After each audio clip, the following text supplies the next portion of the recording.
Welcome to my channel. I'm giving these two beauties a makeover.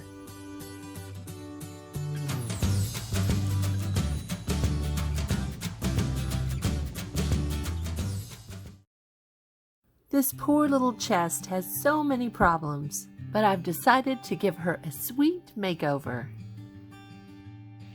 From the color to the condition this piece is in, I needed to refinish it. The tiny pull is adorable, but everything else has to be changed.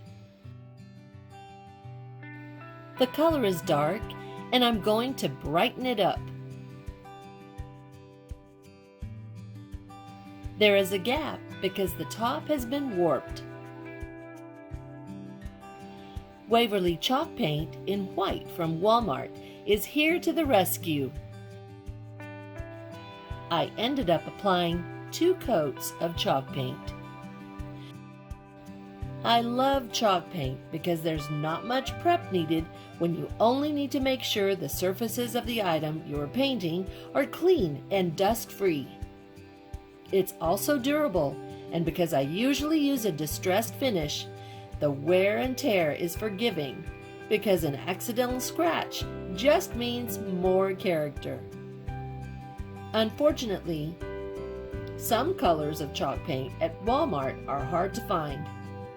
I happened to score a large Waverly chalk paint in white last week. It was the only bottle there.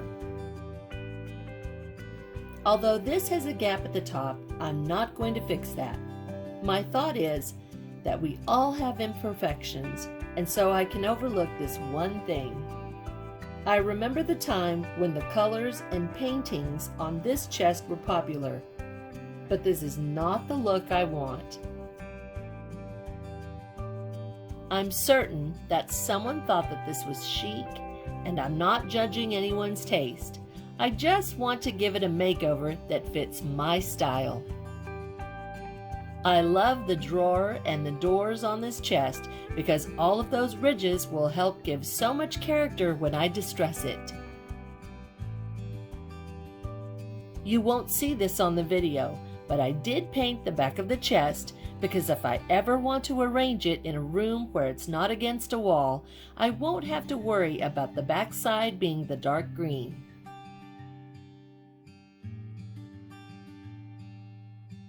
Be sure to watch for my upcoming video where I reveal how I created the crafts used in this video. If you noticed, they are part of my 4th of July Patriotic Decor. I went for a soft, vintage, and romantic look. Don't be afraid to experiment with chalk paint if you've never used it. A small craft or a small piece of furniture like this one is a great starting point. I'm distressing the piece now with a wet rag. This is a method where you pull the paint from the piece to give a worn look. I usually use sandpaper, but decided on this method for this project. I was somewhat successful, and I'll reveal to you later what really happened during part of the project. Now I'm measuring the inset panel because I'm going to add a decoupage element to my makeover. Always measure both sides. These happen to be different sizes. I'm using some decorative paper from this pack that I bought a few years ago from Walmart. This pretty fleur-de-lis paper will give instant character. I always enjoy small paper cutting projects because this paper cutter makes life easy. I wish I had a giant one.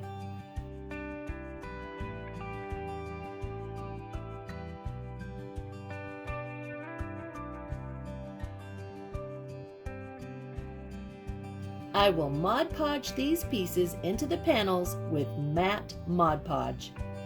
I usually prefer the matte Mod Podge finish instead of a shiny or glossy finish. I spread on a good amount of Mod Podge because the paper is thick and I want it to adhere well. But oops, be careful not to get it clumped everywhere. It's fine if the Mod Podge smudges to areas not covered by paper because it dries clear and the matte finish won't show. but be sure to wipe it all smooth or it will show up as a clump.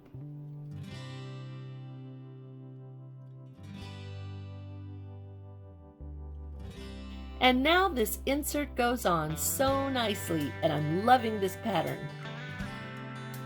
Let the Mod Podge dry completely, and then apply a coat of it on top of your paper. Remember, it won't alter the look because it dries clear. And now I'm taking a paintbrush with white chalk paint and wiping almost all of it off with a paper towel.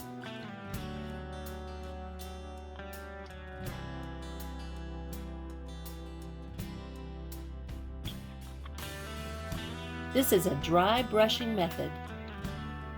It will achieve a weathered and distressed look. I'm wanting the pattern to look weathered and faded, not new and perfect.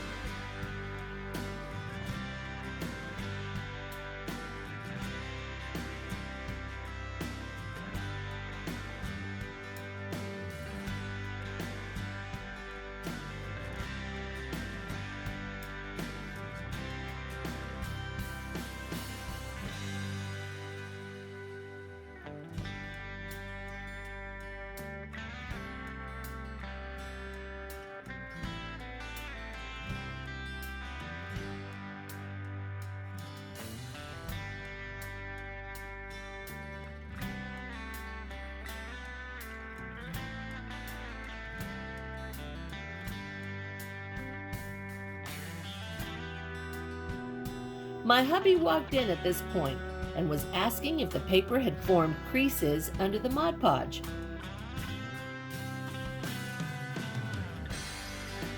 But I showed him that the paper was very smooth. What was causing the marks and the lines to appear was the imperfections in the cabinet surface. He loved how the faded technique looked and preferred it more than the bright paper.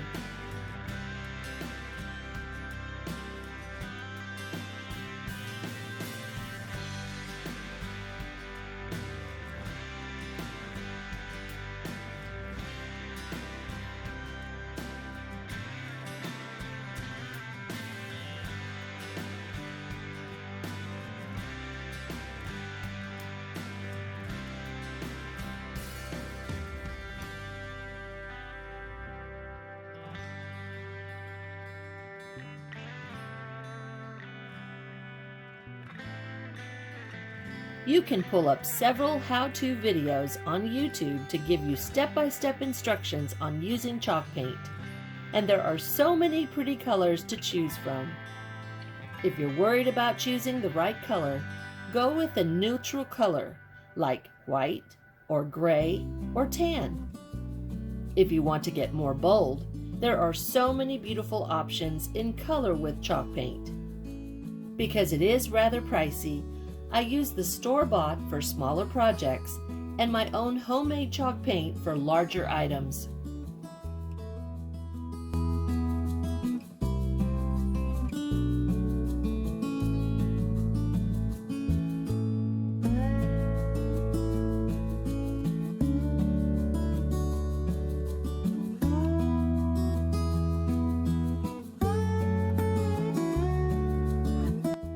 This beautiful mirror has no imperfections, but I want it to be a mate for the small chest.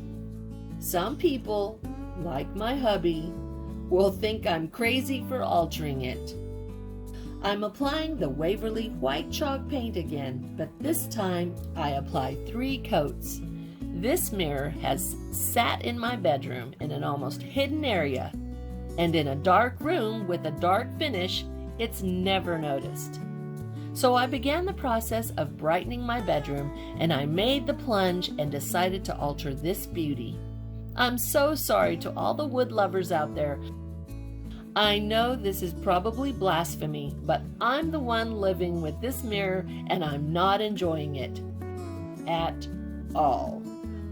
I made sure to tape the mirror so that I didn't have to deal with cleanup after I'm finished painting. If you accidentally paint on mirror or glass, you can easily remove it with a razor blade. I don't remember how I thought of bringing this mirror and the chest together. It just kind of hit me when I finally found time to work on the chest.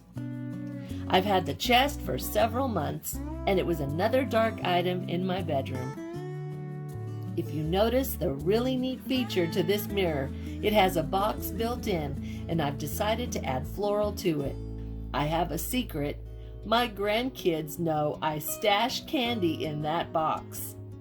It could be a Butterfinger, a Twix, some M&Ms, or Sour Patch candy. They know every goodie hiding place in this house. And now the dreaded wet pulling method. Okay, so this just doesn't work for me on furniture. I tried and tried. I laid the mirror down to try to get better leverage, and I could barely get anything off because, 3 coats. So I broke down and decided to share my dirty little crafting secret. I use a butter knife to scrape the paint off. Yes, a butter knife. I use the flat side, not the serrated edge, the side with the little ridges. Use easy, smooth strokes.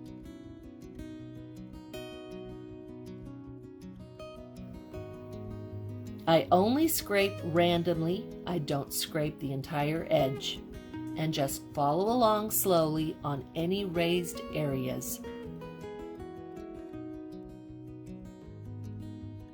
And I know that some people are probably thinking that I'm crazy again, but I use a butter knife. Using 2 hands helps with this method because your scraping is more steady.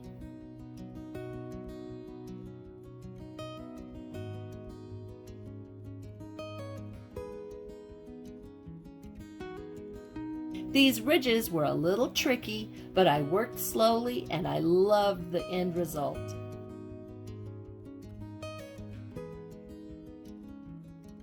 I have only one complaint about this project. Having to paint 3 coats compared to only 2 for the chest. That was a little bit of a pain, but the result was wonderful. I am so happy with this result, and I do not regret painting this mirror. The hubby actually loved this result also.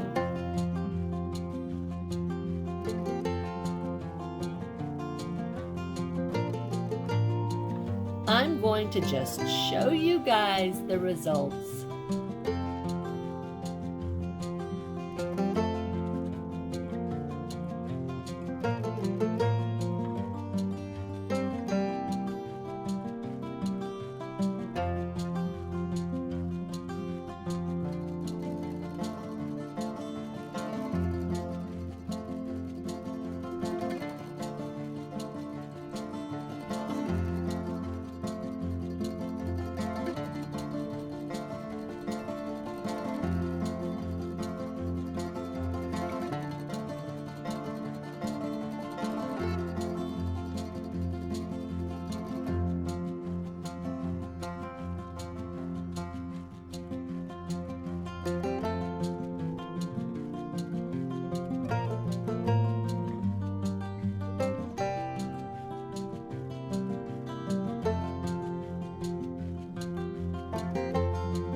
Thanks again for stopping by, and let me know in the comments if you like the result.